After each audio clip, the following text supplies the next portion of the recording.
Um, Dr. Emmanuel, please sit down. Good afternoon. We hope to catch up. I'm supposed to give some cities. First, as a member of the board of UNU-INRA. The second, as an environmentalist topic, but also as a friend of the Kwapong family. Are any family members present from the Kwapong family? Not yet. There are. Thank you, sir. One of the daughters was my classmate in primary school. So, oh my God, calculating is well over 50 years that I've known the family. African Vice Chancellor of the University of Ghana, to be the Vice Rector of the United Nations University in Tokyo, where he served, I believe, a very admirable term, INRA. This is the only UNU institute in Africa. Those of you who have decided to sit at the back, which means you're not going to get one of the bags with all the information about UNU-INRA, I would urge you to come forward because there's a lot of information, a lot of work that they are doing. I'm not going to speak too long because, as I said, we are behind time. I forgot to introduce myself. Okay, let me do it. How many of you do not know me? Okay, there's one hand. Okay, my name is Chris Gordon. I'm the founding director of the Institute for Environment and Sanitation Studies. Okay. That's the problem of being fair and fat in this country. You can't steal. We are going to start off with spoken word performance. I think the gentleman is ready. Is he around? He was here. Yes, you are here. So please, could you introduce yourself before you enter your presentation? And then Mariama will introduce the chair, so she'll be ready. So, without any more delay, could you please come up for your spoken? If I can see your slide. Yeah. Right. Thank you. Good afternoon. And today I wrote story still being written. One where we all have a page to write.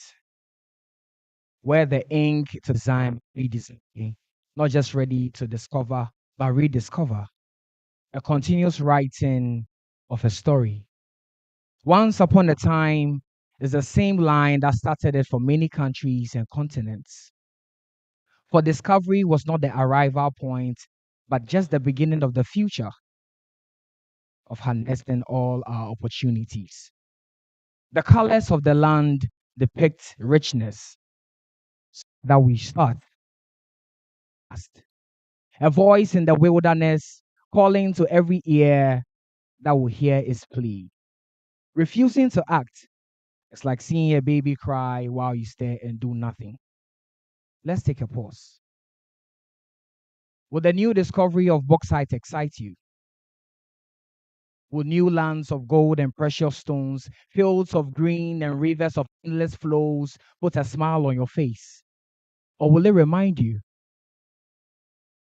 that we are still where we were before? What can we do different? How can we change the story of Africa? How can we preserve our future? It all lies in our minds, where we have to bring about renewal. A solution is only necessary when there is a problem to be addressed. For the future is ours, and we can turn it around. So the story still remains in our hands. And how will it be told for years to come to a generation unborn? How will that same story be presented when we are no more? Is the story going to glorify the hunter, or are we going to learn how to write? So the future is ours, The story remains in our hands, but it all depends on our plans. Policies can become prophecies. We can be able to predict the future and find the path if only we do it right. So this is all that we have, but it's not all that there is or is to be. I'm Alewa the poet. Thank you.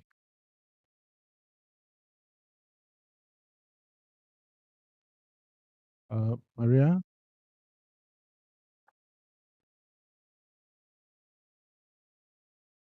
Good afternoon, ladies and gentlemen. Here is in the person of Professor Sandu Mark Idana. He is the current Dean of the School of Physical and Mathematical Sciences, College of Basic and Applied Sciences in the University of Ghana. He is a professor of hydrogeology with concentration in applied numerical groundwater flow and solute transport modeling. He has also undertaken pioneering research on the application of advanced statistical techniques to the study of the sources of variation in groundwater hydrochemistry in Ghana. His research works have been copiously cited across all continents.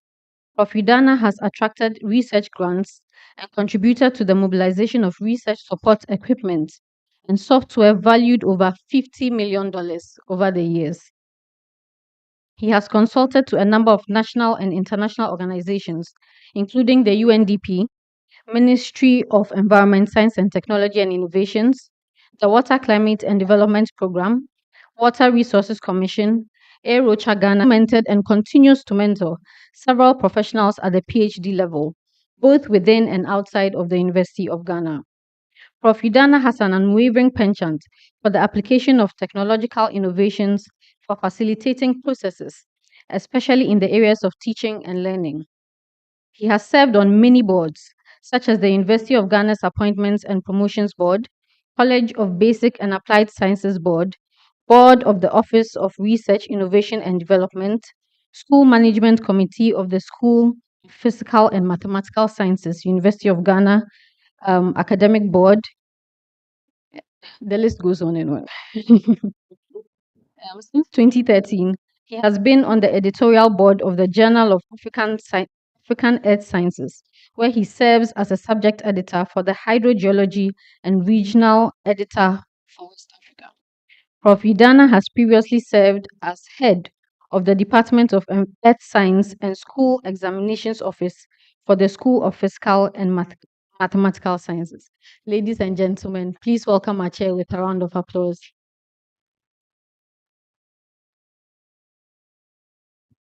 Thank you, Maria, for that. Right. But we'd like to recognize Mhm. Grantama, if you don't mind standing, the daughter of our very distinguished Professor Alexander. Yes, please. Wow. Wow. Thank you, sir, so much for being here. His name will never be forgotten. Okay, thank you very much. What a privilege it is for me to serve as the chair for this occasion. The subject matter is very dear to my heart. So when I was given the call a few days ago to find out what I could share, I could agree to share, I willingly accepted. Coming from the Department of Earth Science, formerly Department of Geology, where we have a pioneering role in the discovery of some of the minerals that we currently exploit in this country and in Africa. I know that Africa is so much blessed. We have so many minerals. But these resources have been exploited over the years. We haven't seen any significant changes in our lives. Africa was supposed to be the very richest continent in the whole world, looking at the value of the resources that we have here. Some which have been discovered and others that we are doing research and they will soon be discovered. My worry is that these minerals coming up may not translate into the needed development if we take it just the way it is today. So if we go, we use the status quo, the current status quo, we are not going to go anywhere. We see the devastation that Galamsey is causing to our environment. Galamsey is causing to our environment because some people feel not included in the governance. The devastation Galamsey is causing to our environment is because some people want to also take a share of the resources that they believe belong to them. So we have to have a paradigm shift. That is why today's speech is very timely. And it is done in honor of our famous professor and the first black vice chancellor of this August University, the only university in Ghana, the best university ever anywhere in the world, where we train presidents. We are responsible for their failures. So on this note, I wholeheartedly accept to chair this occasion. We are going to listen to a speech entitled Green Wins, Fostering Better Dialogue Towards Sustainable Inclusive Natural Resources Governance. And we couldn't have had a better topic to address today. I believe that it's going to open eyes and it's going to focus us in a particular direction that will lead us to continue to discuss in the lecture rooms, in the media houses, and everywhere with the intention of causing a change in the way we govern our resources. Thank you very much.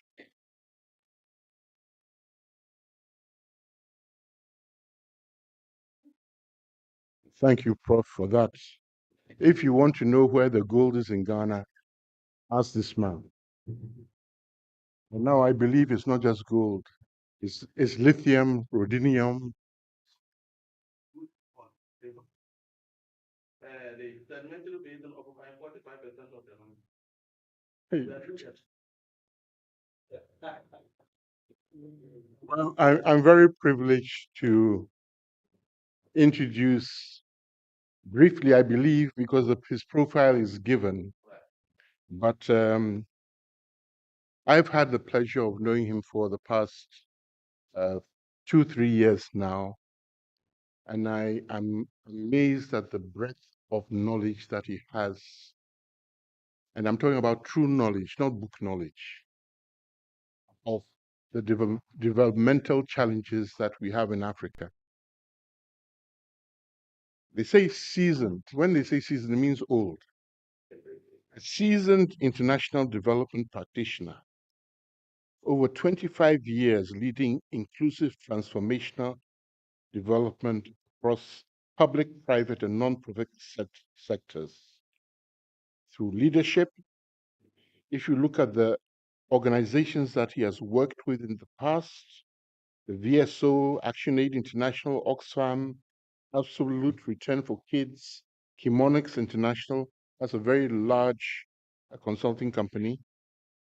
He has contributed thought, programmatic management leadership in multiple sectors to address poverty, accelerate growth and prosperity, strengthen peace and resilience and inclusion. He's the UN Resident Coordinator for Ghana, and he provides strategic leadership for the entire UN development systems work to support the government and the people of Ghana as they work towards the ambition to achieve self-reliance, the UN Sustainable Development Goals, and the African Union's Agenda 2063. Please.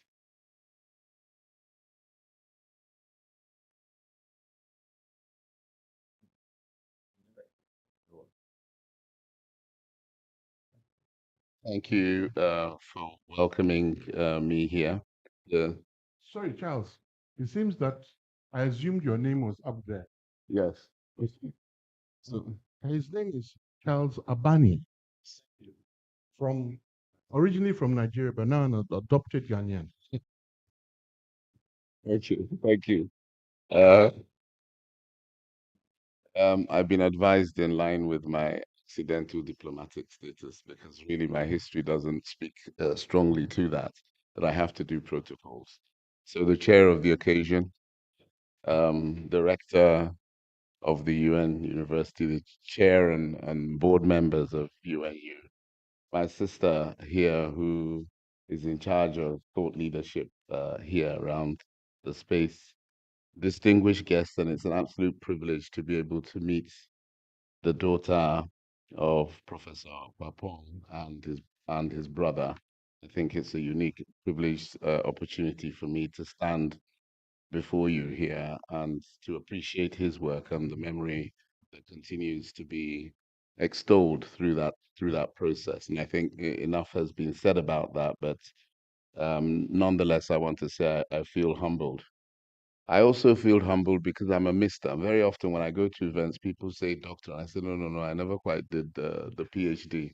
And when Chris was asking me, how does he introduce me? I said, a random philanderer who talks about development issues from a non-academic perspective. So I guess I do want to put that caveat on the table that this is doesn't even pretend to be academic, so that you don't feel that. But really, hopefully, it's thoughtful and that it helps us to think our way through, I think, some of the points that you made, Chair, already about, what shifts do we need to make to do things. And where it is provocative, those views represent my views, not the views of the United Nations, although I hold the position change is a pragmatic process driven by learning and iteration. And therefore, it's how do we add, if you like, this dimension to everything. So it's a great privilege to be here. And I think subsequently there is a write-up which we'll try and make fancy in the most techie way possible and share, particularly for some of the younger people who may want to use some of this material and thinking subsequently. Um, and I really kind of focus this around what I think are the critical drivers, and there are probably no more than two or three. And actually, the chair has already nailed them. Doesn't matter how many minerals you find in Ghana, unless we are same continuum, then we're likely to stay exactly where mill. You look at the indicator; it tells you planetary crisis of climate change, biodiversity loss, and waste and a situation in which growth is threatening natural resources. Three things are not isolated phenomena, but actually are very interconnected with one another, but also with the broader governance work for the UN here. And we had silos, we had an outcome around climate change that we said, this is just not the way. It's actually the climate of everything. It's the biodiversity of everything. It's the waste of everything. And that these things cut across. I won't labor the point on climate change. Greenhouse gases are up, so we know what that story is, and we're on course if we listen to the Secretary General for catastrophic climate change unless we take significant action. Indeed, the Secretary General calls it a crisis. And although it's unrelated, and we often talk about climate change and what it will do, one of the things that can help to scare us into action is if the ice melts, people talk about rising sea levels, but what about the release of pathogens? And if we can just think back a couple of years to the crisis of COVID-19, and then when the real dangerous pathogens that have been locked in ice for the last millennia plus suddenly become unlocked, you know what that crisis will be. So it isn't even just a prosperity story, it's actually a catastrophe story. Biodiversity loss, fueled by a range of factors, continues to be a big threat. The World Wildlife Foundation says 68% of wildlife populations have declined since 1970, and that's really rapid in the context of everything. And waste is on the rise, again fueled by production and consumption. That means, I mean, we talk often about plastic with 300 million tons of metric tons of plastic every year, and a lot of that ending up in oceans and affecting our blue economy.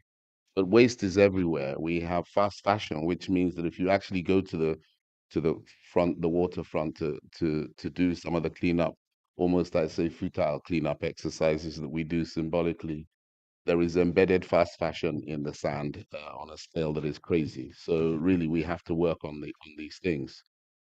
And often we are dealing with them in boxes. And those who work on plastic waste work on plastic waste, and those who work on fast fashion work on fast fashion, and we don't seem to be connecting the dots.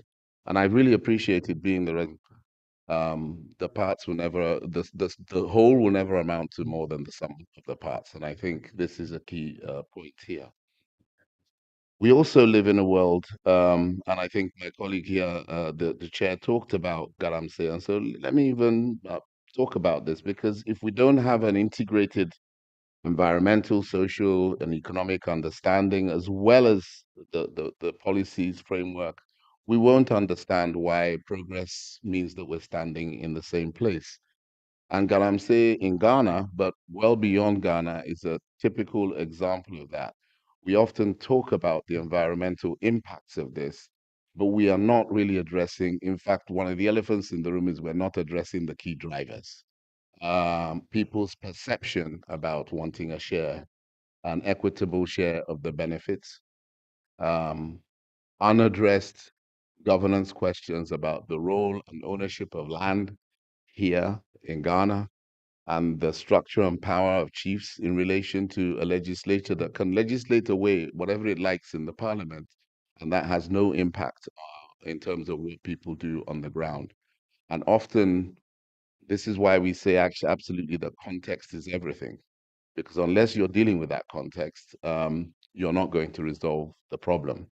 And for instance, even if you resolve it here in Ghana, Ghana is increasingly an oasis of peace in a sea that is largely unstable and turbulent. And so that turbulence will impact Ghana whether Ghana likes it or not. So working just in and on Ghana and focusing in on national policy alone is necessary, but absolutely insufficient to address the challenges that we face.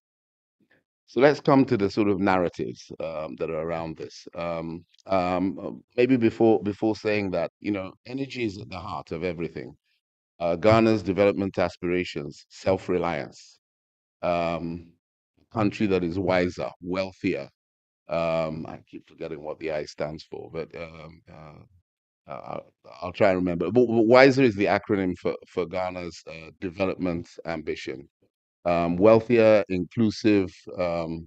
S is sustainable, E is environmentally friendly, and R is resilience. And ultimately, a country that is beyond aid. And once you listen to that, there is an aspiration there that means that Ghana also wants to take its place on a global stage. And to take its place on a global stage, it has identified industrialization as one of its drivers. And so energy and the kinds of energy that it wants will be key to that. And so Ghana's not saying, yes, let's plug in phones and let everybody have a light and be able to charge their phones. They want to make phones. They want to produce and sell to a global market and take their place. And so any energy options that don't take that into account will fail. And I contend that after 28 COPs, Conference of Parties, how many do we need to actually understand that something needs to change in how we're looking at this stuff? And what are we looking at and how have we been looking at it? The historical responsibility for emissions, the argument that close to 80% of these historical CO2 emissions come from developed countries. So it's not, sorry, I delve into my Nigerian side of it. It's not our wahala. It should just bring money. We sit on the end of unjust impacts of climate change. True. But in a sense, do we approach this from a victimization perspective, and how does that fit with this ambition? If we take the International Energy Agency saying that nearly 770 million people worldwide lack electricity, and predominantly they live in sub-Saharan Africa, are we just going to be satisfied with retail solar panels on our roof, or are we looking for real power that can power us? And where are the renewables that can power us, and where's the investment that goes there? That there are questions of really conflicts between the development aspirations of countries, particularly developing countries, and the green aspirations that we must all have in order to stay under 1.5 degrees. And how do we manage these and balance them in a way that ensures that one is not mortgaged against the other, but that both are able to rise? And it requires a different set of conversations than are typically the cases I will demonstrate. And how do we even get beyond normative understandings that growth is inevitable to define what kind of growth we need, and where is the consensus on concepts such as sufficiency and what is necessary? Built into that, of course, is the whole issue of stranded assets. And Ghana and many developing countries will argue, on the one hand, that, well, if we are to develop and get to a green space, then we have to spend what we have. And some of what we have now that has currency is oil and gas. And if we don't use it, then how are we going to progress? And so, if we need to go beyond that, then what are the kinds of conversations that we need to have? And this leads us to the questions that if we're not going to spend these assets, and I think some of those narratives need to be questioned and unpacked, $1 trillion worth of resources will not be available to this continent in terms of, if you like, stranded assets. So where is that $1 trillion going to come from, and on whose terms is it going to come? And similarly, if we're going to develop all these things, the UN estimates that there is a resource gap to achieve the Sustainable Development Goals of somewhere between 5 and 7 trillion per annum. And so there is a significant financing gap that must be closed. And then there's a whole transitions debate here, a discussion of the nature and pace of transitions. And yesterday, we had an interesting conversation about this, facilitated about, so are we actually transitioning on this continent, or actually are other people transitioning and we're just simply growing? And what does that mean in terms of how we make progress? Um, and so, what kind of investment that we need for a low carbon economy? And a low carbon economy horizon tends to be quite siloed, failing to find the common ground and pitting interests against each other in a way that potentially cannot be resolved. Um, Pays lip service to some of the things outside the technical space, the kinds of decisions that are made and why they're made, and the political economy arguments that are at the center of this. And this is why I speak to governance, because even in abundance, there are poor people. And even in the most developed countries, the UK has, that's my other side, also has a significant proportion of people living below the poverty line, particularly children who are living below the poverty line on 1 meal a day. And for those of you who don't believe that fact, the statistics are there. So governance is at the core of everything without taking a 360-degree view, all of that. And they avoid addressing elephants in the room, such as behavior, and I'll talk a bit about that, production and consumption, and we really need to address this. SDG 12 talks about responsible production and consumption in a world in which fast fashion has taken over. And for some of you in the younger generation, a McKinsey report just 2 days ago, after interviewing 15,000 Gen Zers, said that actually Gen Zers are not brand loyal, want the best, want it now, now, and actually place value over values. I don't know whether it's a very different thing. They want it, they want the best, they want it cheap, and they don't really care how it's produced. And indeed, I tried.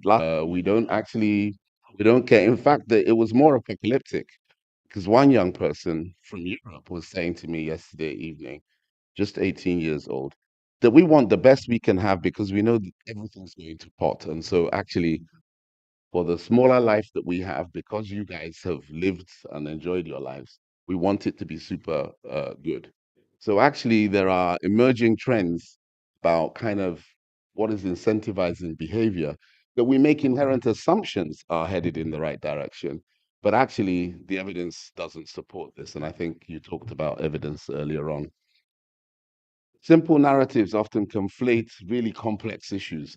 Political economy analysis is not simple. And so simply saying, for example, that if you if we conserve more forests and jobs 2.0 aims for self-sufficiency, a reduction in imports of basic food commodities like rice, and therefore needs to clear land in order to plant rice. And so, how are you going to balance off those two issues? And which one is right? And I don't think either one is right in its own right, because Ghana can't just become a carbon sink for the rest of the world. But at the same time, it can't just continuously, rapaciously reduce its forest to zero while pursuing its development objectives. So we need to move away from this siloed decision making, which impairs our ability to see interconnectedness. And we need these integrated approaches. We need to understand these questions of unequal resource distribution and the underlying drivers. That in fact, many of the conflicts we see today are contestations as much over resources and their distribution and the ideas that are behind who gets what, rather than they are necessarily about land itself. In a different context, someone argued there is no question of land problems in most places in the world. It is the ideas of who owns it and who controls it. That is what people contest. And stakeholder interests are inadequately considered. And there's a race to the bottom as growth now takes the front room. And then there are contextual variations. And I think even if I look across from Nigeria, which is one of my homeland, two doors away, and look here in Ghana, the basis upon which that negotiation and contestation will be resolved nationally are very different. And so, on the one hand, we do need common models to be able to scale, but actually, unless we take contextual factors into account, where there is no one size fits, and actually differentiated interests are at the core of this and finding common ground. And political and technical solutions are equally important. How many scientists come up with a cheap solution to something? There will be a good political reason if you're not taking it into account for why it will not be implemented. And we know that research in universities and among think tanks have come up with solutions. And in fact, the contestation between electric and hydrogen is even itself, it has lots of theories about which one is actually more transformational than the other and where do these sit in a chain of political decisions. And so this is important. So we need to move from viewing greening and environmental resource governance as a wicked problem to see it as one of opportunity and to then work very purposefully and intentionally on these fault lines if we're to get to consensus and be able to move forward. We all face the same challenge, at least that we will all fry unless we act. And so we really need to look at where do we bring comparative advantage to it and make some of those changes. We need to understand that this is going to cost not just at the victim end, but at every end. And yesterday, Fatima made the real point that actually, and I think the German ambassador, that actually many developed countries face more of a cost because they have to retrofit everything to a new, greener world. Their whole economy runs on high carbon energy. And so the cost of retrofitting is high. In Africa, we have no money, but we also don't have a carbon economy. So actually, opportunity sits on this side of the fence rather than some of those concerns that we have about impacts. Of course, impacts are still important, and adaptation is important to us. But what are the silver linings that we need to take on board as we take this view? And how are we going to find the finance for everything? And so the simple notion that somebody did something, so they should pay for it, is an important point. It's probably not going to be enough to leverage the trillions that we need at the table. And so we must move from someone pays for it to an investment mindset and leverage the opportunities that we have here. And then we must find ways to act on it. And another great Ghanaian, KY Amwako, is working on something called the Ghana Compact Asset, the Africa Center for Economic Transformation. And really, at the heart of it, the argument is that unless we stay in policy consistency land, we do not do enough consistently to actually get over the top. And it's a bit like you take 3 steps in one direction and then 3 steps in the other direction. And those who contend that our democracy is important, but the current models are insufficient to see us go forward, will say exactly the same thing. And this is why we now have an aberration where it's interesting, civil society, the defender of democracies across the world, are now the ones in certain contexts, not very far from Ghana's own borders, who suddenly say democracy didn't work for us in our context and need to shift on it. So, how do we look at some of the big issues around this, and what sort of interests are being traded off? President Nana Akufo-Addo, when he came into office, talked about we are no longer happy to just export cocoa; we want the value addition.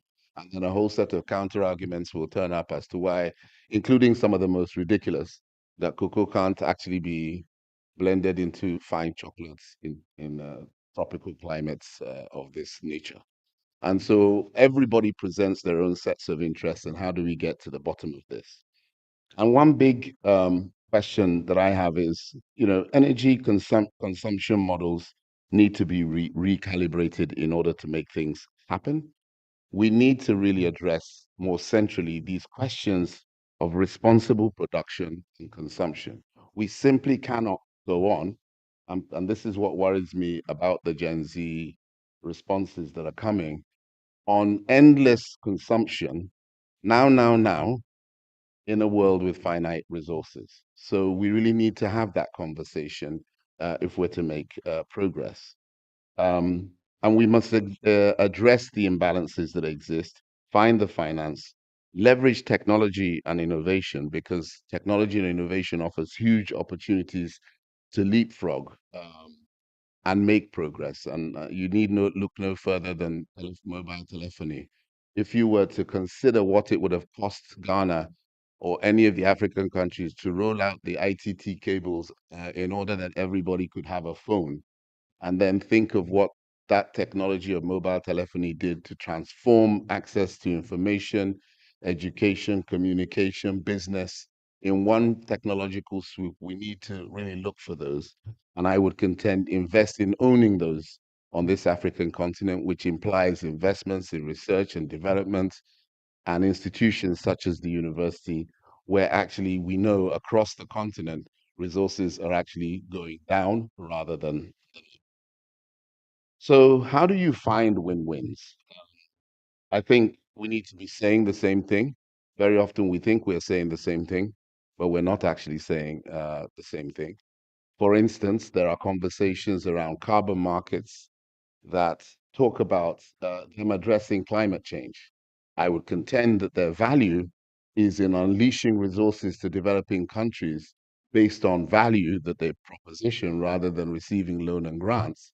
But I don't agree with the notion that carbon markets necessarily, beyond in a transitional phase, actually contribute to any climate reduction. In fact, they enable responsibility to be transferred into different contexts and enable emitters to continue to emit and ask someone else to sit somewhere and absorb the impact of their emissions. And actually, they're not taking on board the conversations that they need to take on for the long haul. And so there is definitely benefit in it, but let's not take the whole story hook, line, and sinker.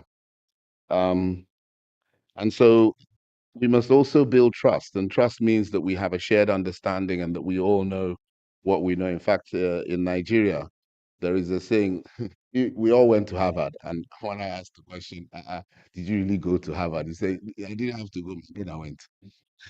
Which means that we basically, the essence of this is that we all know things in an increasingly democratic world. We know where information democracy exists. We all know the same things. And so actually, we also have an ability to be, I think it's Matt Webb who calls it isomorphic mimicry.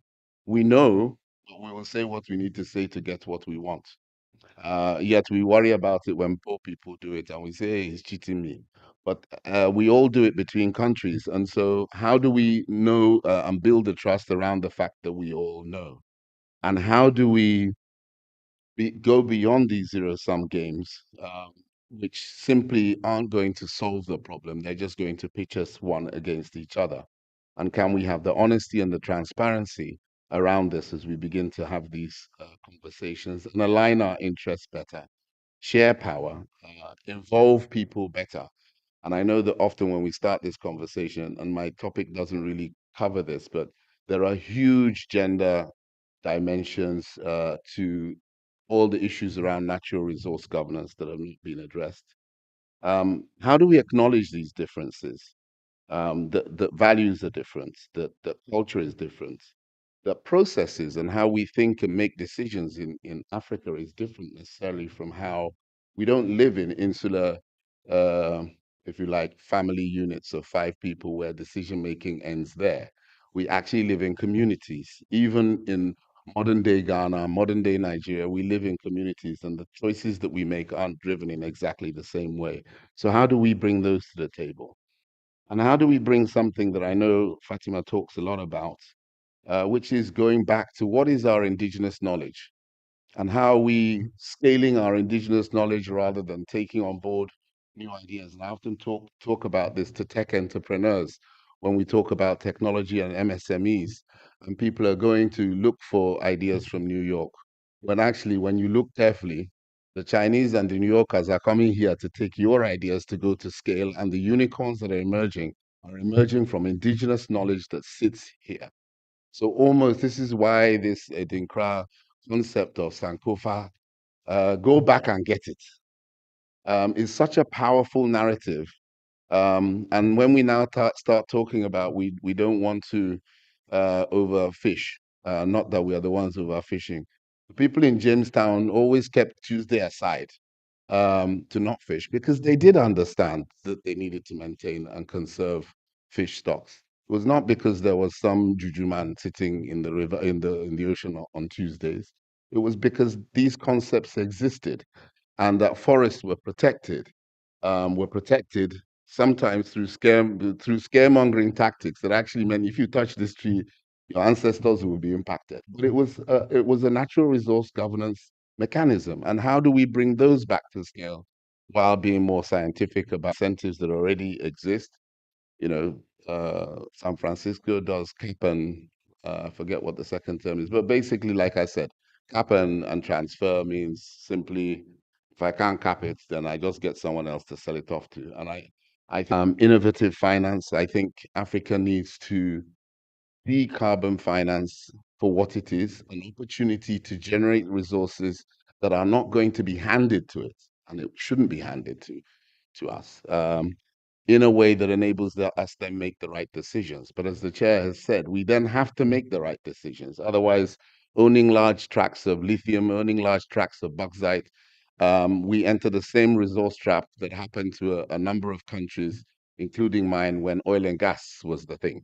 And so, what are the lessons we're learning from oil and gas? And of course, we need global comparative advantage models. So, for instance, we can talk about nature swaps that leverage comparative advantage. The important thing is they must not leave anyone behind. And so, in any decisions that we make about preserving forests, either we cost forests and forest preservation properly, or we move on to better arguments. And I think the Botswanan president caused outrage recently when being told about the cost of keeping the elephants. He said to, I think, the Germans, why don't you come and take a couple of hundred of these elephants and try and manage them within your economy? So if you're not prepared to pay for this, or we don't have a global compact around how we resource this, then simply telling me that it makes common sense, it doesn't when I look at the aspirations on the ground. Um, of course, we must move businesses more in the same direction, but we must start working on value-based campaigns. Now, I've spoken about the McKinsey study, so that's kind of, and then of course, innovation, technology, and how we find pragmatic solutions. I don't believe personally that any revolution will come or a silver bullet will solve this problem, at least not in my generation. But once if we keep making pragmatic increases, we're likely to get there. The second thing is around behavior and incentives. I contend actually that people can be asked to do certain things, but they really only do things that benefit them. And so if we really want to address carbon, how about we find something that really incentivizes me now to actually switch off my lights beyond it's going to cost me a bit of money? How about something that actually incentivizes me not to eat the same number of pieces of chicken because I get a return for it?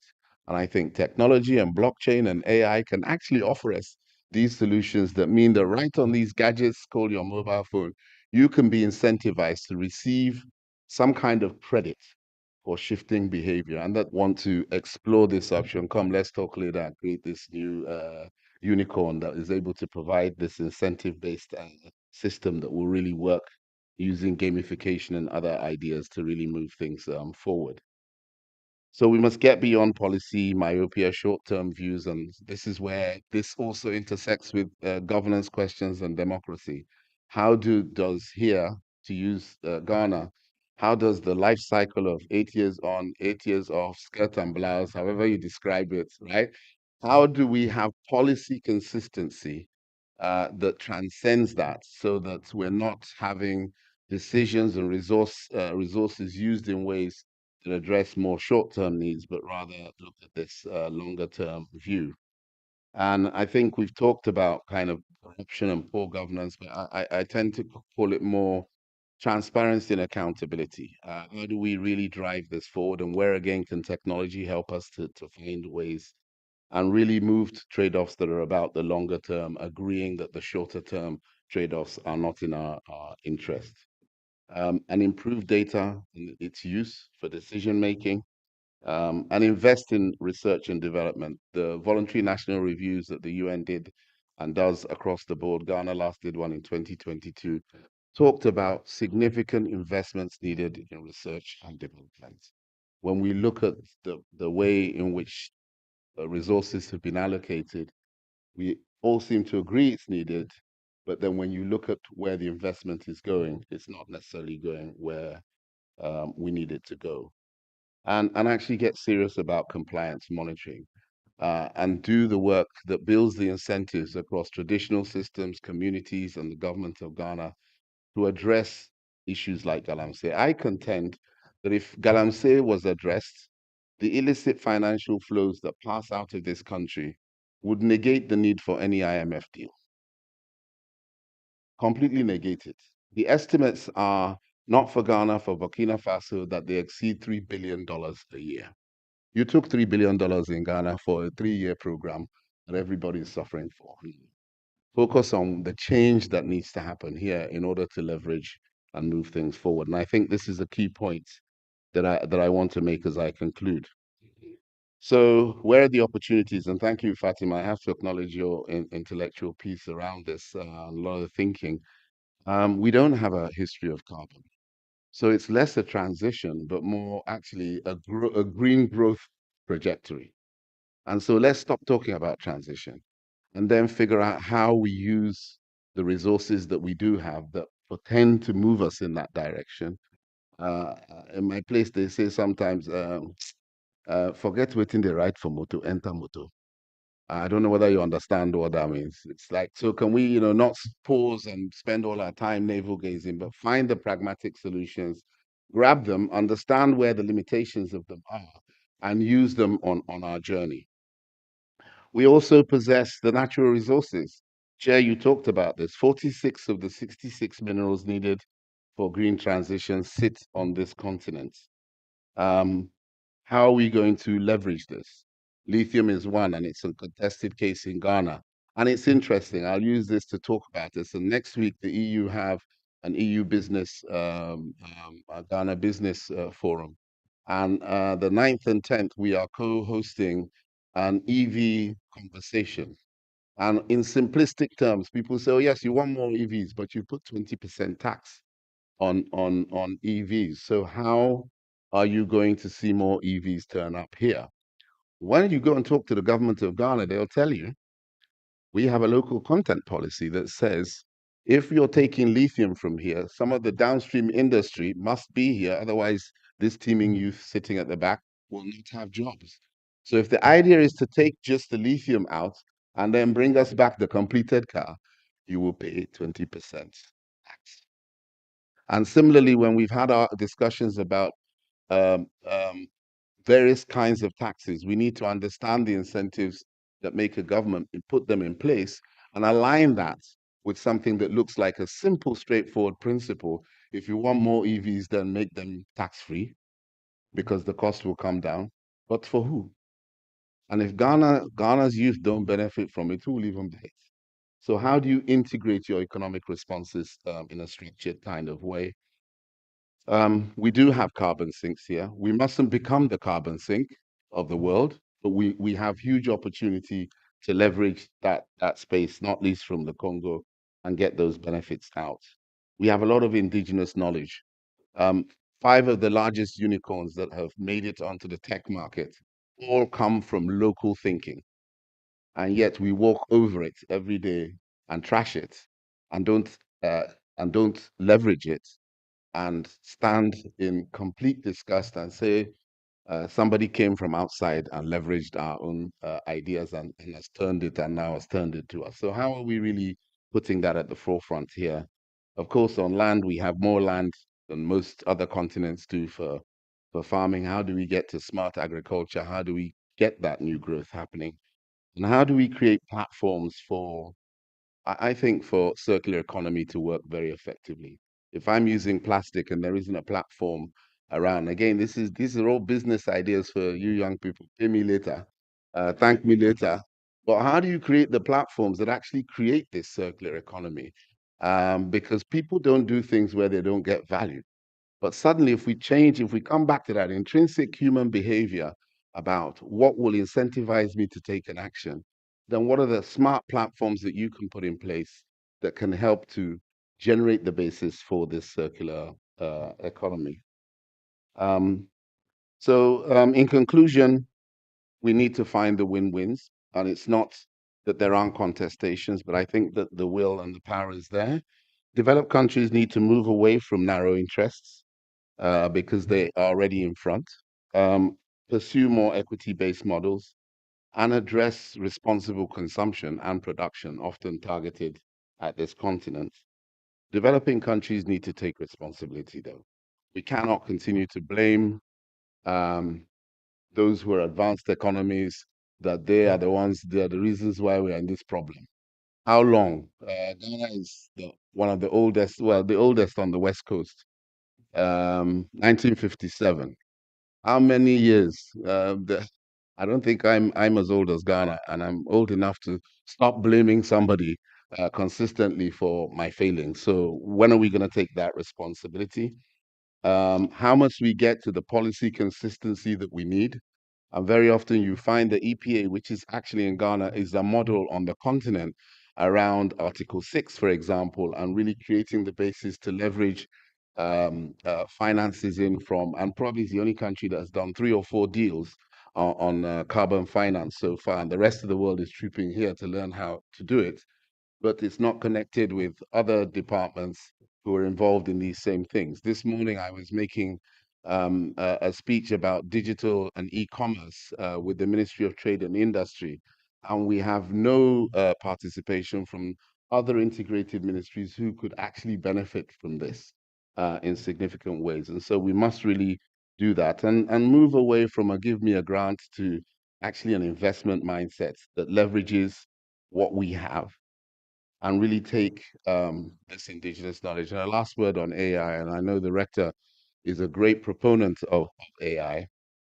How do we take advantage of this? Not because we are in scaremongering, but because it has such huge potential and it's so awesome. And how do we really, really build the capability to really leverage the advantages that are there? And I'm sure that, and I think diplomacy. I talk about kind of tactful negotiation. How do we, I'm less a diplomat, how do we really leverage this and get the right conversations happening so that we're not just saying, we're not just having a contestation, but we're working towards the solution. Lastly, there is no finish line for me. This is a continuous work. The Japanese call it Kaizen.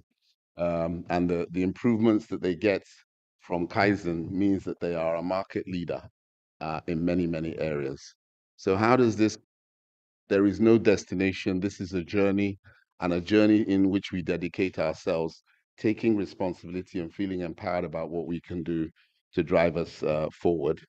Um, and this idea that the future is in the future is here already. And every time we keep saying it's in the future, we defer the responsibility for the action that we need to take today to secure that future until it arrives.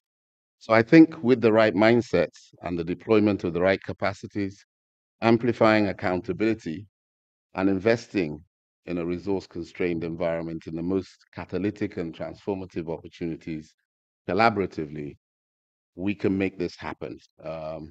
Those are my thoughts and words. Thank you very much.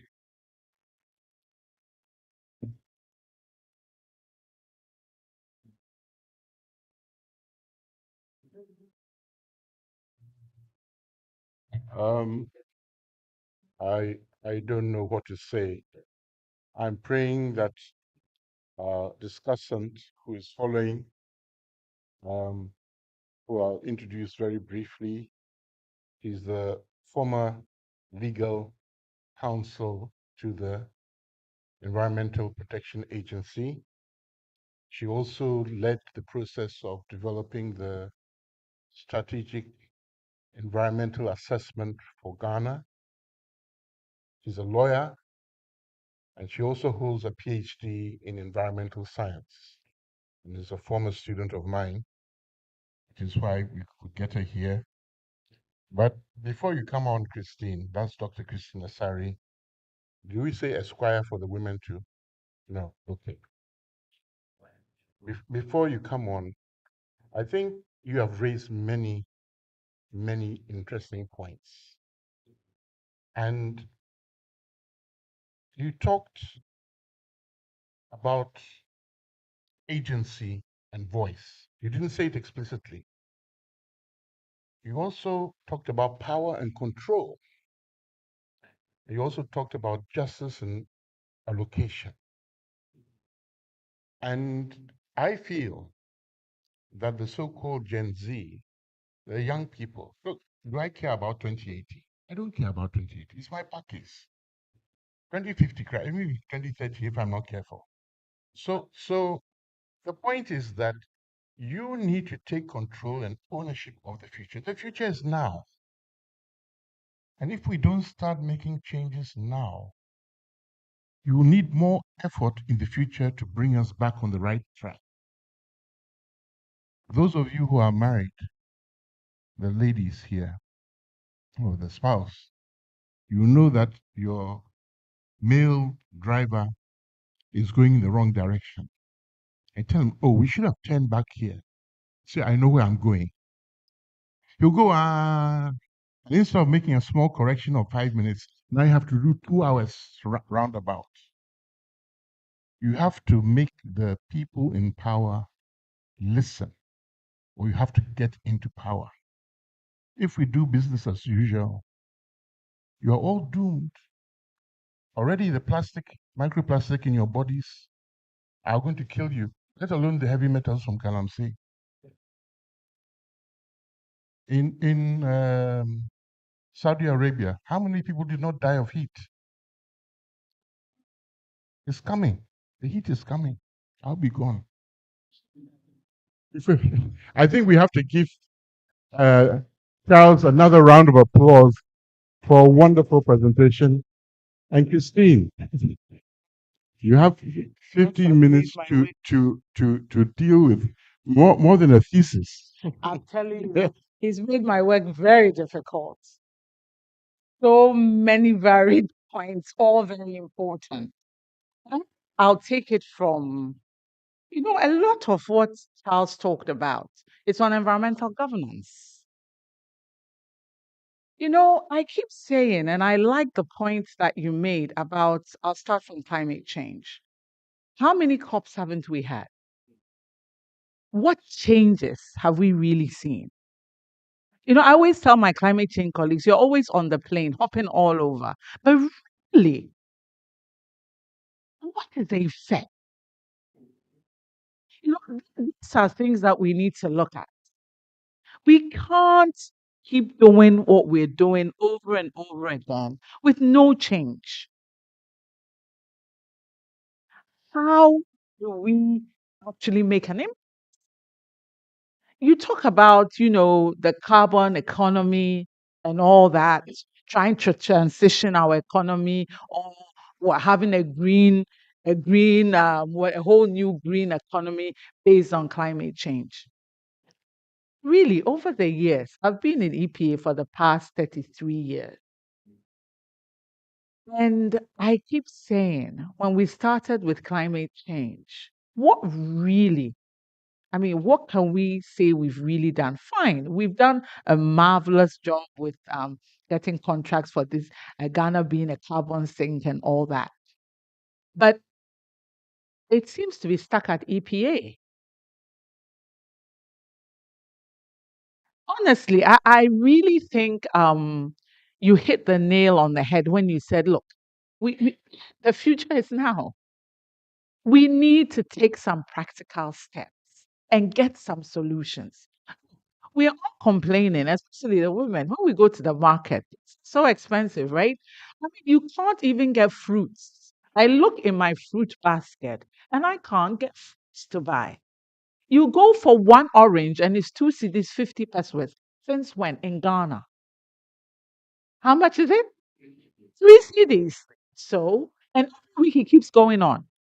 And I was discussing this with my house help, and she said, mommy, that's everybody has come to Accra, migration, right?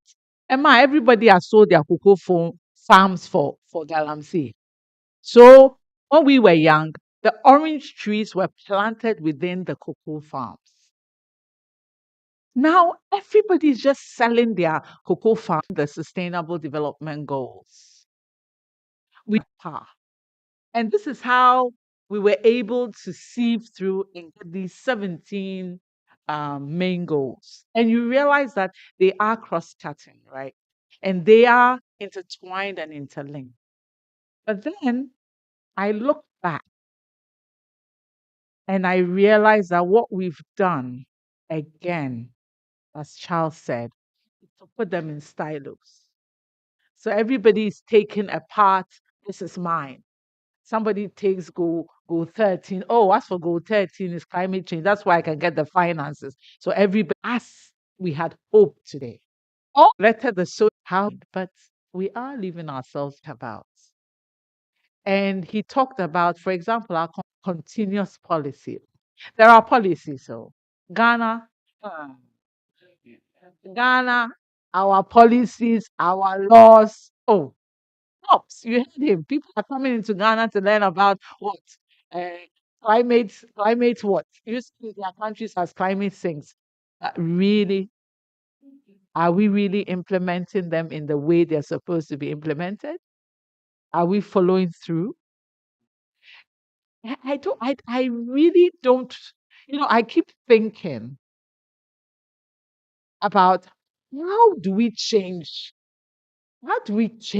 our the way we have our environmental governance or our governance structure to ensure that it is integrated and to be sure that everything is looked at right at the beginning, at, at the very conceptual stage. Because at the rate we are going, my dear colleagues, I'm worried. And you realize the points that Charles made pointed to that fact. But there is hope. There is hope. A growing band of people who realize that, look, and especially, like he said, the young ones here, look, how do we change what our the old to fix it in a way that is sustainable? Sustainable development has become a buzzword. Every single line, somebody has to add the word sustainable. But then in our actions, in our dealings, are we really looking at that word sustainable? We are able to do this. We will get somewhere. We will get somewhere. A lecture is not a lecture, but it was for example, this issue of Galamsey, there's a lot of talk, a lot of action. It's been solved. It has failed. Really, it has failed. Who are lecturers, who are professors, who are businessmen, who are politicians, all involved in Galamsey. The kind of people who are involved in Galamsey, it's amazing. And we should know the consequences of some of these things. The government cannot do it alone. We all have to have that change of perception. Galamsey, the Australia, the social aspect of it. You see, and I think that is what we have forgotten. The chiefs themselves, involved in Galamsey. How do we get people to understand that the consequences of Galamsey are so unsustainable? I mean, we are not looking at it, but I think we should research into it. This difficulty of food food prices and not getting food on the market and everything. Galamsey, the plantain we used to have were on our cocoa farms. Now you have no cocoa farms, so you have pits. And even the processes that they use are so unsustainable, right? But if we are able to create spaces where people are educated to understand what the long term consequences are and how it is unsustainable, I'm sure we will be able to get that fight for Galamsey. But you can't force people to do what they don't want to do. And for me, I think the issue Ghana needs to look seriously at the issue of environmental governance. The Sustainable Development Goal says leave no one behind, but we are leaving ourselves behind. And the issue of climate change, where we talk about, oh, we are not the ones responsible. The developed countries need to pay for for for whatever is happening. They are the ones responsible. I mean, we do need to take responsibility. And we need to look at our indigenous knowledge. There is so much we can get out of that. We run a program called the Natural Resource and Environment Change on indigenous knowledge. And it's amazing what you can find and what we can get. A typical example was what Charles talked about, the fishing. Now we say we are all what? Christians, right? So if they say don't go to sea, but it was not for now. And oh, they didn't know what they were doing. But all of this core to our culture. Even the way our ministries and agencies are planned, we really need to look at that. We are working in silos. Other agencies are like, this part is now Monday, that is our Monday, that is our Monday. But really, can't we all come together and work towards this common cause? Yes, you need one person to coordinate it, but really, and we have natural resource and environment and Ministry of Water. I mean, what are we doing? What really are we? Where can we really integrate what we are doing? These are things we need to look at to answer some of the questions and the important issues that were raised in Charles's lecture. So it is up to you, the young ones. As they say, the future is now. And I think these are some very key things that Ghana can look at in relation to making sure that green wins.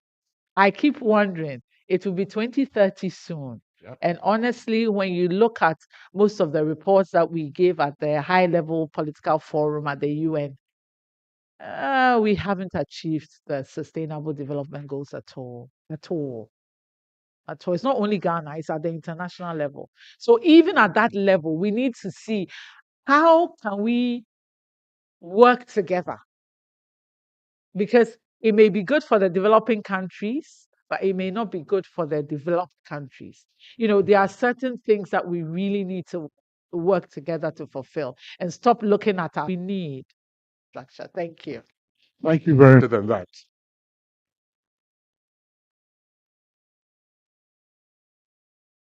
Well, your PhD, you ended. You ended. I'll say that. It's now my pleasure. Awala give some. Yes. He's the former vice chancellor of the University of Johannesburg, and there's natural intelligence also of the energy needs for artificial intelligence. Thank you. The Kwapong lecture last year. It just sounds like yesterday. Kwame Nkrumah once said, "No African must feel like a stranger in Africa." So even though I am from South Africa, I actually feel like I am home. Of course, it is actually quite daunting. Splendid response. My team actually prepared. Family, I am the rector of Fatima went to see His Excellency the President of Ghana. And we appreciate for actually nurturing one of the greatest thinkers of our continent. And I learned something. It's not a transition because is quite incredible given the number of people who are in the African continent. What do we need for us to move into a low carbon economy as we develop ourselves? I think firstly, we need people. We need people who are going to understand technology, culture, all those things. So many years ago. The dam economic forces of the time. We need thinkers of great deeds. So in this transition, we need to do so that they work in the 2.0. And one element of UN 2.0 is actually behavioral science. If we understand human behavior, how do we design incentives so that people are going to do the right things? And the next thing that, Madam, you eloquently explained is really the issue of policies. Legislation is something else. Not every policy can be made into law. One of the things that we are taught is that morality can make us and regulators. A point in that my grandmother never taught me was actually policy. You have to be. And our indigenous knowledge system has all these things. And is it at a member state level? And by the way, the African Union now has a policy on need to make these systems work. And we are going to make them work.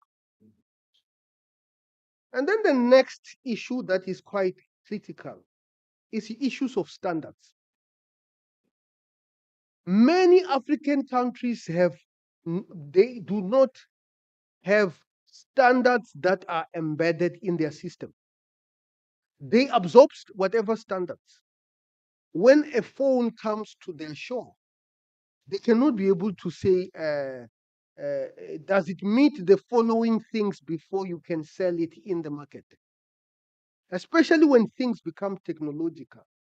And I'm saying this because while solar panels are important,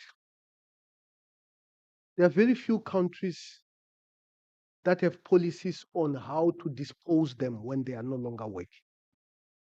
Very few countries.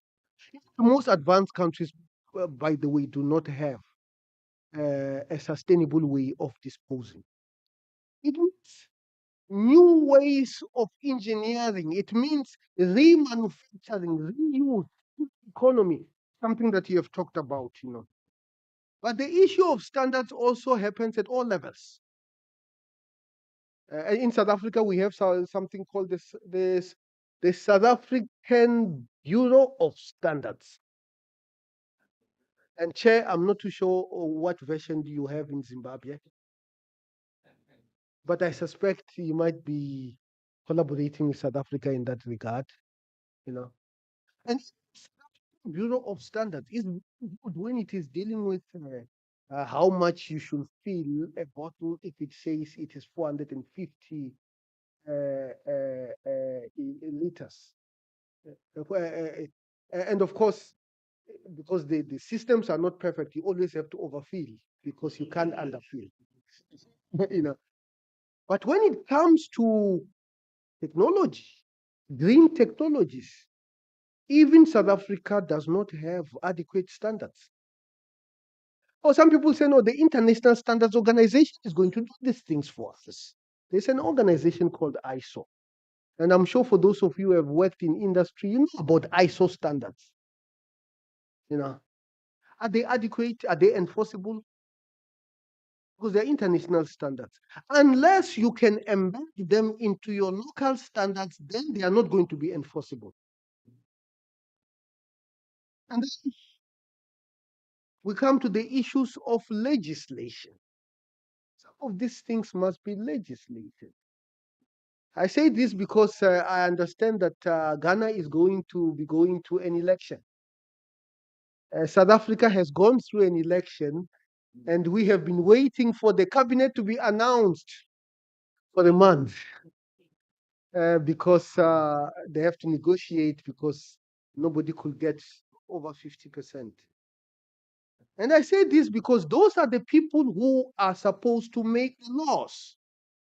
Are our lawmakers sufficiently diverse in terms of experience to be able to craft the laws that we require to be able to make this green economy work for the African people?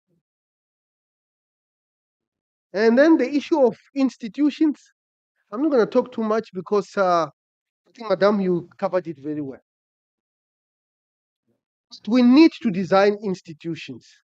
And these institutions should actually be manned by women and men who are actually capable, who are equal to the task.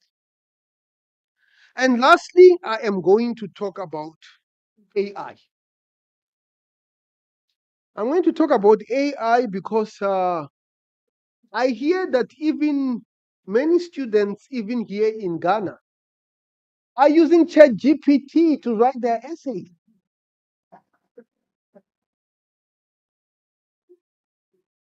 This is the case.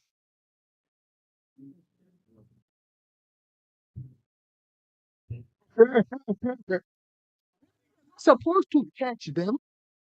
Maybe supposed to, or maybe what you're supposed to do is to upgrade the courses so that it tests the right things. And when I say this, I remember when I was an undergraduate student, I had a professor called Professor Kolashinsky who taught us applied mathematics.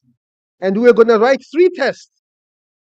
For the first test, he says, there are 3 ways you are going to write this test. You choose one. Open book, take home exam, open book exam, closed book exam. What do you think we chose? Take home. We took the examination home, comes the second test, comes back and he says, the options are still available. And unanimously, people says, we don't want take home. And then we wrote the second open book exam. And then the third test comes. We say, we don't want take home, we don't want open book, we want book exam. This was because it was testing thing. I mean, if it is a take home exam, you have to write that algorithm to invert a matrix. I graduated second in the class. It was really, really stressful. I still didn't get all the answers. Far from it, because they were testing your understanding. And of course, this idea of open book exam is actually the whole PhD is an open book exam. You can talk to what you want. You can test your ideas with all the professors. You can even get another person to proofread your whatever you have written. But it doesn't mean you have not done that thesis. So those are some of the issues. So AI is now part of us. But AI actually is a big emitter of carbon. The chat GPT to be trained, and of course it is trained many, many times before they perfect it. Apparently, a single iteration of training costs $100 million. Just once. I don't know. They probably train it 1,000 times before they perfect it. You know. And in that whole process, the amount of energy that is emitted is huge. Why is it huge? Because the computing technology is not energy efficient. And that is why within a very short space of time of using your phone, it is hot. It's not because the heat is necessary, it's because the technology does not know how to handle heat. And as we adopt these technologies, we need to understand, and going back to the issue of behavior, Charles, and we need to learn from Mahatma Gandhi that for us to deal with all these issues of climate change, we should become the change we want to see. So it begins with us, and so thank you very much. Thank you, but you're not going anywhere. I would like to invite Charles, the chair, and Christine to come here because we're going to have a discussion. But I want to, yes, no, it's actually a firing squad. We have a concept that our chair of the INRA board will be familiar with. It comes from ecology and coevolution, called the Red Queen hypothesis. It comes from Lewis Carroll, Through the Looking Glass. And basically, to stay in the same place, you have to run faster and faster. Because as the pest is being controlled by the pesticide, the pest is evolving against the pesticide. So it has to move faster because the pest will always be there. Or a more relatable analogy, you are never safe from armed robber because as you put your bars, the armed robber is now using battery-powered angle grinder to break in.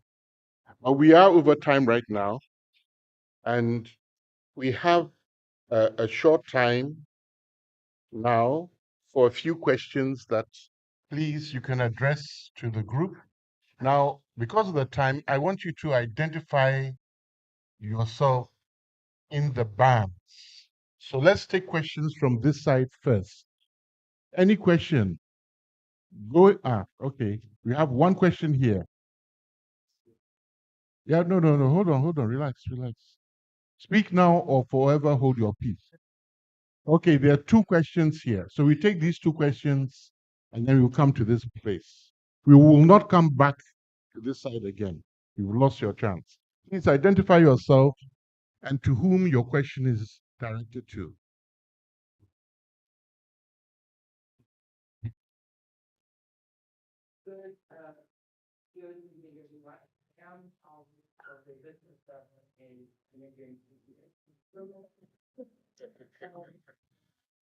Our resource persons here.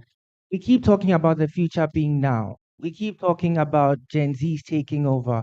I am armed for a battle I wasn't even prepared for. Armed for a battle I have no idea about. I come try my best to add on to the conversation, but they leave me outside. And sadly, this is what we are facing as young people. What are we doing about it? Okay, let's take the second question before we come. Thank you very much. Thank you for the insightful comments, etc. My name is Ben Ayi. Sorry, Work- could you repeat your name? I Yes, and I work with the Ministry of Lands and Natural Resources. Ministry of Lands and thank you. Oh. Thank you very much. I've heard some very brilliant expositions. So I think you have a very deep voice, so maybe move the mic. okay, Yeah. thank you. Is it better? Yes. Okay. I've heard about working in silos, and that's very much spot on. We've talked about policies, legislation, etc. But I guess one of the speakers did indicates that in Ghana we have quite top-notch policies, top-notch legislation, etc. One of the things we found out trying to look at Galamsey, which was mentioned, was that the biggest challenge really was not having in place the right policies or legislation, more the question of compliance, enforcement, implementation, which we are very poor in. And that's one of our biggest challenges, really. And it's not about just the president or government, but like was pointed out, it's about all of us not having the right mindset. How do we get to change that? It's more the question I want to throw out to ensure that with all these good laws, whatever, how do we get to have that mindset change and get to implement these? Thank you. Thank you. So, will the panel let, well, let's finish with this, and then we'll manage. And I know it's controversial, but it's my truth that I'm 27, right?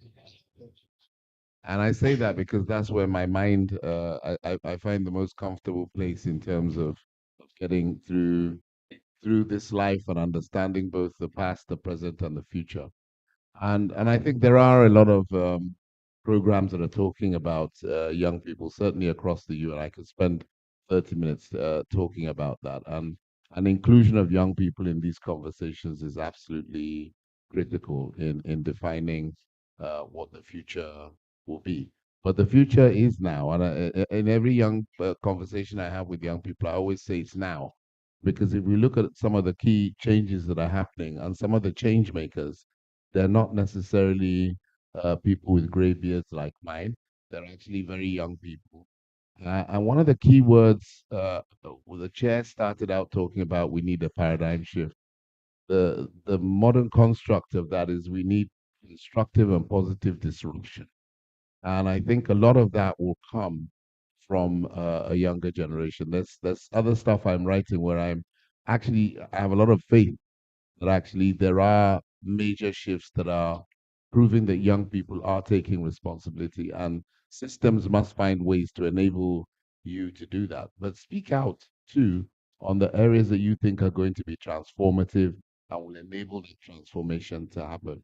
And through the conversation that we generate from here, we're extremely keen to hear those ideas about including people, whether it is younger people in government and parliament, particularly making sure that those issues are heard, but also the kinds of incubation spaces that mean that what appear to older generations to be crazy ideas, but which are central to this disruption we're describing, that they have the opportunity to find their way. Um, on this business of the incentives to implement, as we say in Nigeria, policy buckle everywhere. Nobody they do anything. Um, and the truth is that perhaps, particularly on this continent, and this is where responsibility comes, the absence of consequence for not doing anything. Um, we all feel it in the final analysis, but it's also a, a kind of perverse incentive to not do anything. Yep. And I think when we come to really, I don't know, problematize and break out, and I took away from here that I need to do something around the incentives, not just externally, but in the UN itself.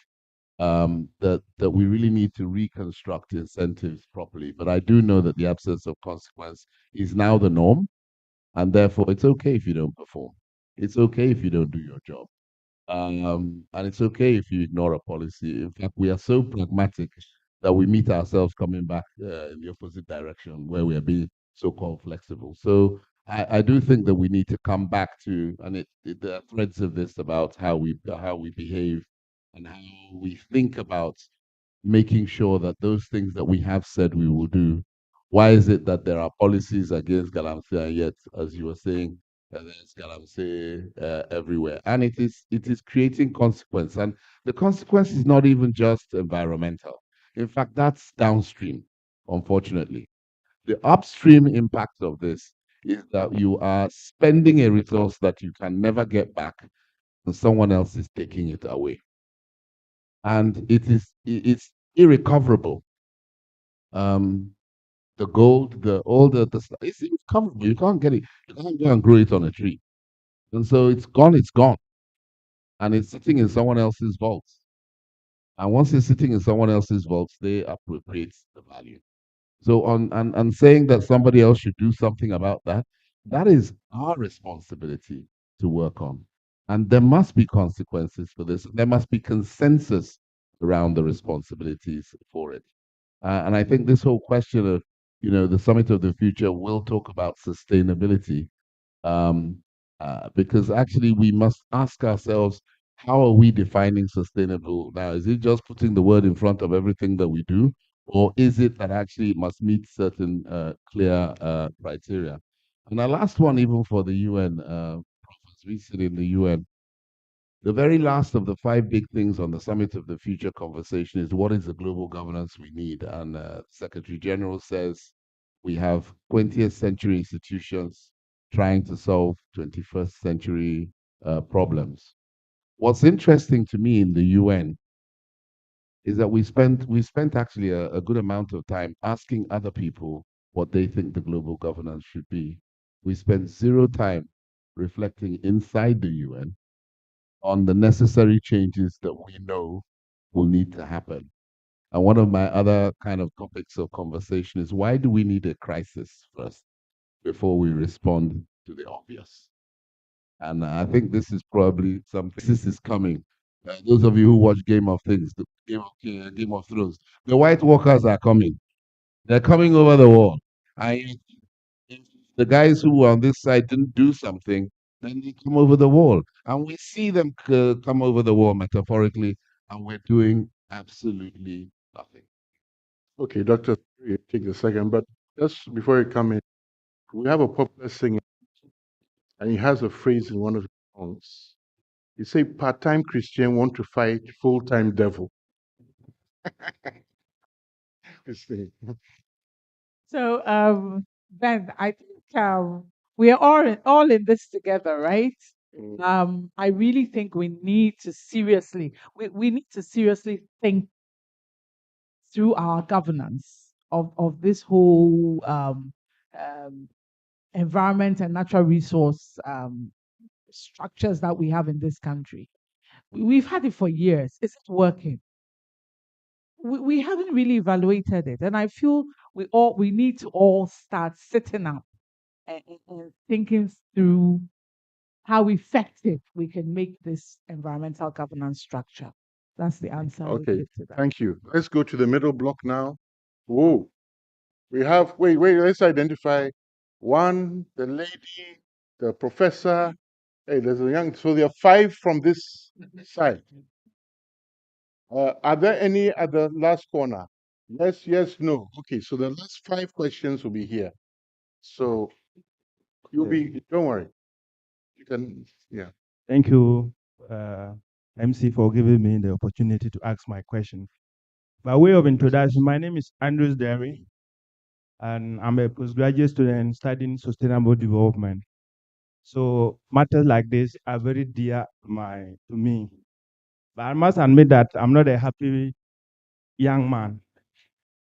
Not because of anything, but I'm not that old. I'm in my 30s.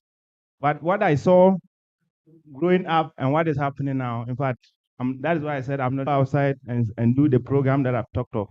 And I went as a self-funded student. So I came back. I could have done secondary data like my colleagues were doing, but I said no. I was looking at green economy. So I said I'll come back to my own home country and investigate solar adoption among SMEs.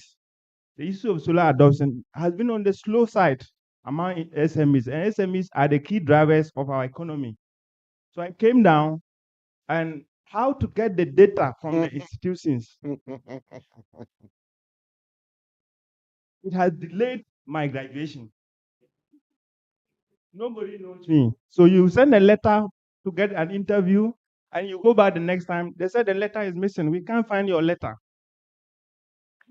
So I'm saying this to bring a question which says the future is now, and we, the youth, should take charge. How do I take charge? And every day in the trotro, I try to change things, but it's not working, and I feel scared for even my own life. When I live in my area where I live, there is a gutter there that I've constructed. When it rains, the water is there. The landlord has successfully made his part clear. It drains to a part. The other people have not done the covered, so the water gets choked. There are mosquitoes breathing. So when I first took the apartment, I said, landlord, everybody look up to you. I think you can do something. They just laughed at me and said, this guy doesn't know what they have. It's there, and we are all suffering. Another thing I want to say is, Please be quick. They're okay, over yes, time. let me not monopolize the thing. Yes. So let me go straight to the point. So about our food too is not safe. You buy fruits, you put it down, the next day is something else. So I want us to see how we, the youth, can make the power to listen. One of the speakers made it. For me, I don't see that possibility. How the youth can rise up and let the youth and let the powers listen to us. Maybe unless what is happening in Kenya, maybe that's the only route I see, and I don't think they are ready for that. But even our basic rights, is not guaranteed. I was told I have a letter in an institution. I went to the receptionist and saw the email that shows that I should come here for the letter. I went there on 3 occasions and I've been denied the letter. I can Anyway, so I that's can not one. say young man. It's okay to call because in youth is defined in Ghana as under 35. These are questions which are very relevant, are part of the problem why we are not changing, but they're not questions which are before this particular panel. It's good you brought us to the attention, but I'll put it that the onus is on you to find ways to change. No, you have changed personally. How do you change the system without preaching revolution?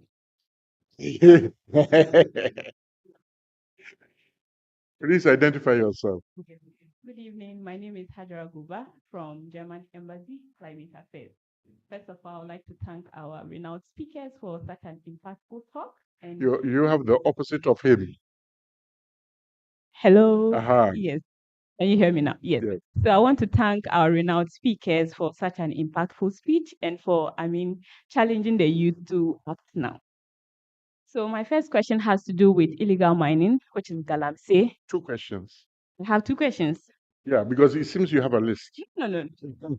Yeah, so 2 questions. So the first question is illegal mining. So as Dr. Christine said, the government has tried over the years to stop this. So, and it hasn't worked. So can we start talking about alternatives? Can we manage illegal mining in a sustainable way? Because this came up because, the locals or indigenous felt that they are being left out of this gold rush. So I think it's time we start looking about alternatives. How can these indigenous people in these communities also benefit from this gold in their communities? So it's time we start talking about sustainable artisanal mining. Okay, hold on. That question, Yeah. we have a lecture tomorrow. All lectures on Galamsey. So please, tomorrow come, you leave your bratwurst and your German foods and you come and listen to that. There's a whole panel on that. So let's have the second question. We need to be very focused now. So it's a follow-up question to the white gold, lithium. What is being put in place that it doesn't follow the same route as Galamsey? Because it's also been identified and locals would want their share of it. So I think government must put, or what is your recommendation to government to actually put in place policies that enable sustainable extraction of this lithium? My third one is You said two. important. So It was the original white book. I'll be very brief. I have a question. University of Warwick, UNRA. Okay. I have a question which I just this morning I heard on the radio, BBC. I think it was Sam Altman, the CEO of OpenAI, which created ChatGPT. And it was quite interesting because that point came just at the end of your remarks, Rector, the issue of energy which is required. And I was amazed because what I picked up, I was still in bed from the radio, was that it would require the amount of energy that would be required to sort of address the AI needs between, say, by 2028 would be would be about the energy required to run a country of the size of Belgium. I was really amazed. So if these sort of orders of magnitude super AIs, now how could we reconcile in Africa the issue of energy in the context of energy transition to green energy with our own involvement in the economy in which would be a knowledge economy in which AI features prominently. I think there are two issues. The technical side, I would direct at the rector, and then the issue of what I would call technology governance, because there would be a governance dimension of this tremendous amount of energy. Already, many African countries cannot afford energy for just ordinary use. And yes, still, if we're talking about being involved in a knowledge economy in which AI features prominently, I could not believe when Sam Altman said it would require more than the amount of energy required to run a country of the size of Belgium. And you think, and this is an industrialized, developed country. So really, this left me a little bit confused about the future of AI in our continent. Okay, thank you. There are two more questions. I think there's a gentleman. Okay, he's not around. So it's you. Okay, so after the lady, then we'll take responses. Okay. All right. Good afternoon, everybody. I stand on all protocols present. My name is Muhiba, and I'm a student here at the University of Ghana studying political science with geography. To reiterate Prof. Mawala, he made mention that we should become the change that we want. And so, based on that, I would love to bring up a commentary. Ghana, issues of climate change impacts are related to fatalistic perspectives. That's specifically when you are indulging with local inhabitants in the indigenous areas. And it's like almost everything is being related to cosmic beliefs.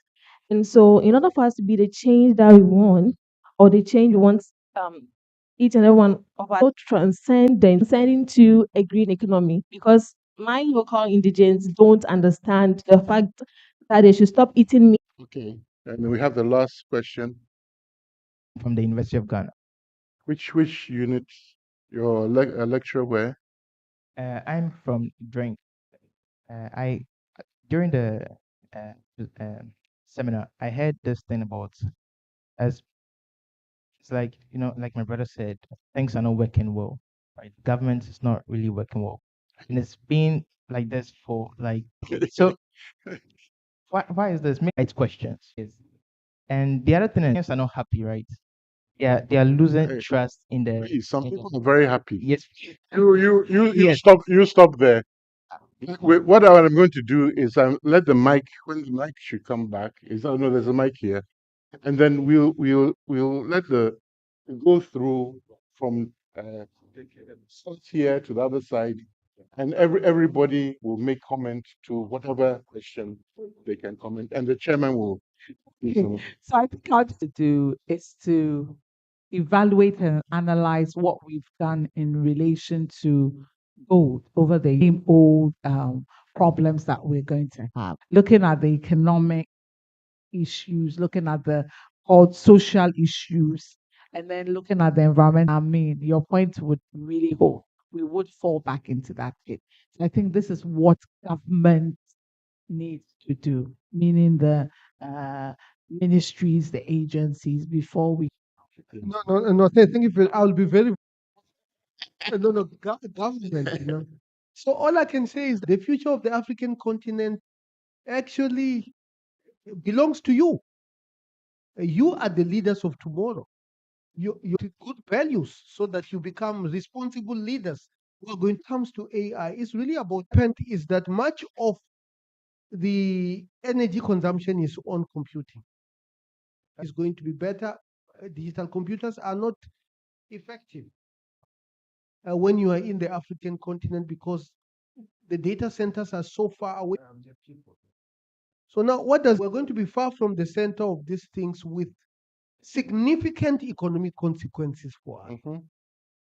And we need to act now. I would be very interested to see the aim of the AI policy of the African Union. So that is quite important. We obviously need to govern this. What do you do as a youth? You start by consuming responsibly. I used to be a vice chancellor of University of Johannesburg. I went to the people's living quarters. And Johannesburg is very cold during winter. It can get -5 degrees Celsius. And I was shocked to find out that the heaters are on. I asked why. They say no, the students who has left in the morning wants the room warm when they return. And that is irresponsible consumption, isn't it? And then, of course, choices that we make. Refuse to use plastic. Recycle. Start a recycling company that recycles things that can be recycled. Basically, leave what I call the green values. You need to start living them yourself. Thank you. Thank you very much. I mean, I share a lot of the concerns around governance, and I think one of the things that I will say is this: as countries move out of low income status, and Ghana is no longer a low income country per se, it is lower middle income, hobbling and struggling to get to middle income status. Governance becomes the center of everything. And so, if we don't work on those governance issues, we're not going to find the space to actually make the change. And a lot of this is also interconnected. So, see national governance as linked with international. And just so you see the non energy related firepower that people bring to the table. Because of my role, I have the privilege of turning up in many international fora to discuss where policies around global taxation, issues around taxation linked with digital trade, and who will get the benefits of that taxation. And I was recently both in New York and Geneva. The team from the Netherlands that sit in the UN following policy, 42 people. The team in Ghana, from Ghana in the UN following the same set of policies, 1.5 persons. You cannot follow that level of fintech. And in the special experts group where we're discussing. And again, the EU team in Geneva was close to 50. I met a pleasant Ghanaian from the embassy. I always connect with the Ghanaian embassy, who covers 5 countries and also does all the policy that comes out of UNCTAD and everywhere. We don't have the bandwidth and not even the capacity to engage in many of the discussions that are about us. So just as you don't feel you have, when you do the inequality between countries, Africa is also not positioned in a great place. Charles, sorry to interrupt you. So, how do you explain the fact that at COP28, the delegation from Ghana was in the hundreds? As a Nigerian whose country sent the largest delegation to COP on history, and who are complaining this week as we speak. These are some of the contestations. We are complaining about the minimum wage, which Tinubu cynically set at 62,000 naira. But when they went to the trade unions, the Nigerian delegation at the trade union conference in Geneva was the largest delegation in the world. These are exactly the kind of incongruences between values and people seeking value. And I think there's a central point you make, Prof, about that. And just to say that power is never ceded. By the way, power is not infinite. So, and I'm not talking about energy, I'm talking about power. It's not infinite. And one of the contestations about gender equality is that men think, yeah, agree in principle that women should have the same amount of power, but nobody is prepared to give up any power. And so this is why you kick the affirmative action bill into the long grass and keep it there for 15 years. So young people, you're going to need to organize in different ways and I empathize. And if it's not here now, why the hell isn't it here now? Why the hell don't I have this? And I'm sure you've quoted Nkrumah. I can quote Zik, and I can quote. They were all young people when they took independence from a bunch of people who were also took control. So you need to step out of the victim culture and start taking responsibility. Hook, line, and sinker, and pass it down to the community. Community people who only eat one piece of meat sometimes a day. You start telling them not to eat meat. The people who need to change their consumption behavior are eating more meat. They are not here. So please don't go and pass that message to villagers that they don't get enough protein at the end of the day when they were not even the ones there. 4% of emissions are coming from here. The question is really how are we going to leverage the opportunity? And that whole narrative around mitigation, which is don't eat meat, is not for us. The question is actually it's not for us. It is how we grow green on this continent. The people who need to stop running their air conditioners beyond your students in South Africa are the people whose whole economy is driven around this. And let me even add further dangers without sounding conspiratorial. A number of countries that have said they will achieve net zero by 2035. If you even look at the opportunities in Ghana here, when you analyze them from a political economy point of view, they are actually transferring their emissions to Ghana. Yeah.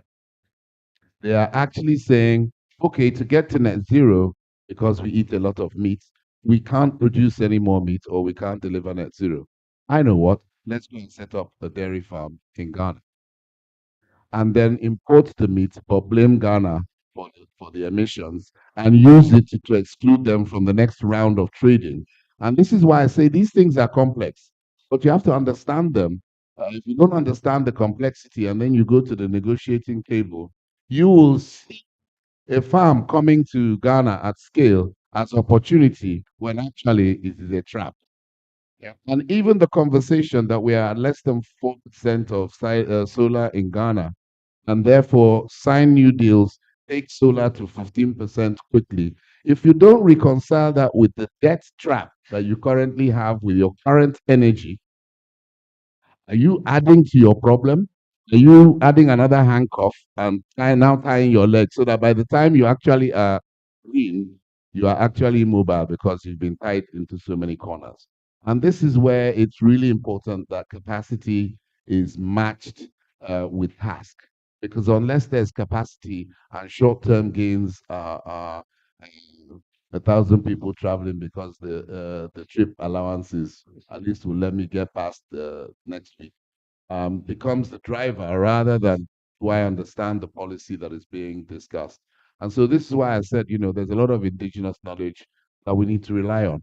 And our forefathers knew exactly the right balance. And if we look even in our villages today, some of the fittest people are 95 years old and they have followed those things religiously. That's what we need to be scaling up, not just scaling up big mantras. I won't really comment on AI computing power, but I will say this. One of the big contestations is what mix of energy do we need? Let us not just buy that it must be green. I've also said it must be green, but it must also be clean, but it must also be able to power our ambition. If all it is going to do, I said this, is enable me charge my phone and put on a solar light, that means I'm a consumer. I'm not a producer. And I'm a retail consumer. So, what energy mix does Ghana need to match its aspirations of becoming a self reliant country beyond aid? Thank you. Yeah. Okay, so I'll be Yeah. very Just brief. you're going to finish. You started, so you have to finish. But Okay, so I'll just Prof, we did call you on short notice right, to do this. You know, because of DRASA, there are so many events taking place. right. Today we have an inaugural lecture for a professor. We have another one happening at the academy. Right. But Oh, I hope you've enjoyed this. yeah. I enjoyed this session. A lot of things that I've taken. Now, I'll just contribute a little more to what the youth should do today. You have to take positive action. Positive action. You cannot do this thing the same way and expect to get different results. Examples have been cited of Kwame Nkrumah and other leaders of old who took certain actions that were rare during those days. So you have to sacrifice for the change that you desire to have. So I urge you, you can cause parliament to do certain things that they would not have done. You can call the government to do certain things. You need without burning them. So you can put yourself together and cause the change that you need to take place. Okay, so to the Galamsey, Galamsey, we have been talking about social issues. These things are driven by social issues, underlying social issues that we have not discussed so far. So we have to go to those issues. Addressing those issues will resolve the matter. And it's not only Galamsey. You see, we are seeing Galamsey because that's obvious, but there are more serious environmental issues today. I teach hydrogeology, I teach modeling, and we are concerned about the proliferation of filling stations, Yeah. gas stations. That's a more dangerous thing than Galamsey. Nobody's talking about that, but that's a time bomb. Effects on groundwater, effects on water, whatever, and it can kill you in a very short time. That's a more serious issue than even Galamsey. All right, so we don't have that will be the topic for another day. But I will touch on lithium, the lithium and the other minerals that are coming on. You see, so we have learned from gold, we have learned from bauxite, we have learned from diamond. What can we do? Value addition, and then the involvement of local indigenous companies. If we don't involve ourselves in whatever we do, we do little. We get nothing, actually. So we have to focus on value addition. So every policy, every legislation is going to come with this mineral. We have to make sure that we have significant local participation and we have significant, what do you call it, value addition to the resource before it goes out. When we do that, we are going to benefit from tax. We'll have employment of the youth. We're going to have a lot of what we could not have done, we couldn't do in the past with the other resources. So that's what I think we should do to cause a change. Okay. So should I? You Oh no, because we have somebody who will give a close. Okay. Yes. So thank you very much, panelists. Can we give them a round of applause? So my final task, I believe, is to invite the director of UNU-INRA to come up and give a vote of thanks. So I invite Professor Dr. Fatima Denton.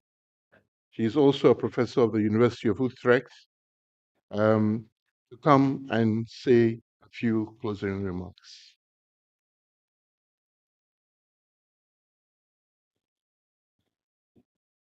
You're a professor. No. I'm not. I'm not a professor. Thank you very much, Prof. And with the emphasis on Prof.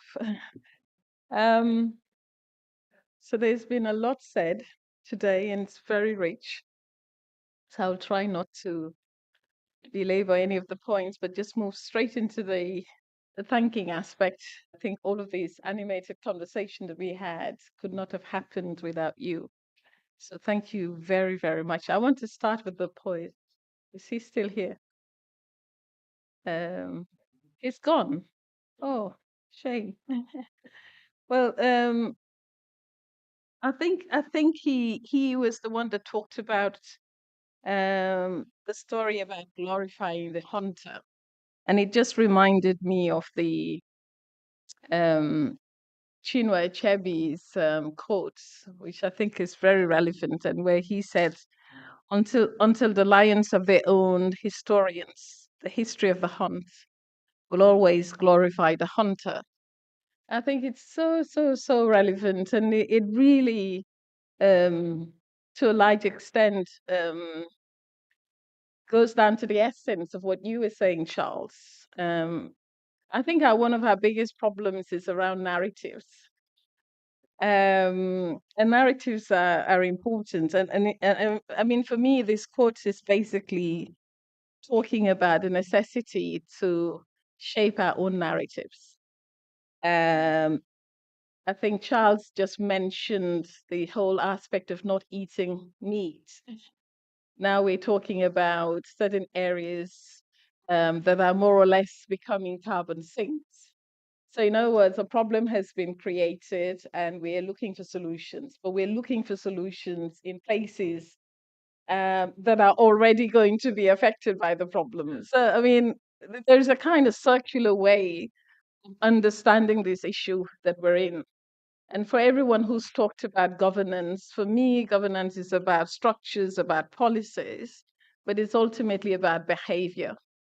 And the behavior that we foster that can enable us to adapt, I think it's going to be fundamentally important, especially in this era of a new stewardship. I think Dr. Asero mentioned the urgency of a new stewardship. We certainly can't do environmental governance or even stewardship the way we did it some 30 odd years ago, because we have new problems, we have new pressures, we have new urgencies. So, I mean, those are all things that I think are important. But let me go to my thank yous.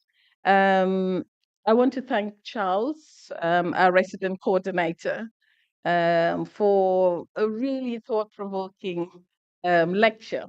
I would call it a lecture, even if you don't want to call it a lecture, but I'll call it a lecture. So I think you were able to pull all these different threads. There's not a single thing you didn't mention, and it was so compelling because you were able to draw it all together, and it made a whole. It made sense. So thank you for bringing all these issues together, talking about political economy, talking about importance of narrative, talking about some of these big problems that we're still facing, where we're trying to find solutions and we haven't quite managed. But thank you also for making sure that, you know, you talked about victimhood. Thank you for emphasizing that we are also responsible for our solution. I always say that when we talk about mitigation, it's not mitigation for the sake of mitigation, it's mitigation for development for ourselves. So thank you very much for the rector mentioned the word splendid. Indeed, it was a splendid lecture. I want to also thank our chair, Professor Yidana. Thank you very much for all your interesting thoughts and contributions. And thanks for coming also at a very short notice, as Professor Gordon mentioned. And thank you, Dr. Asere, also for another compelling reaction to Charles's points and lecture. It was very well appreciated. Our board members, we've had a whole 2 days of conversations and discussions around what we do at INRA. And we're very much part of that narrative changing, that changing perceptions, changing the way we think about natural resource management through our knowledge, through our evidence base. And so our board members are very important to us. They steer us in the right direction. They ask questions, and they connect us back to the reality of Africa, why it matters. So I'm very grateful to our chair, Dr. Yemi Katerere. I'm grateful to Professor Lisk, Professor Gordon, and our rector, Professor Marwala, for making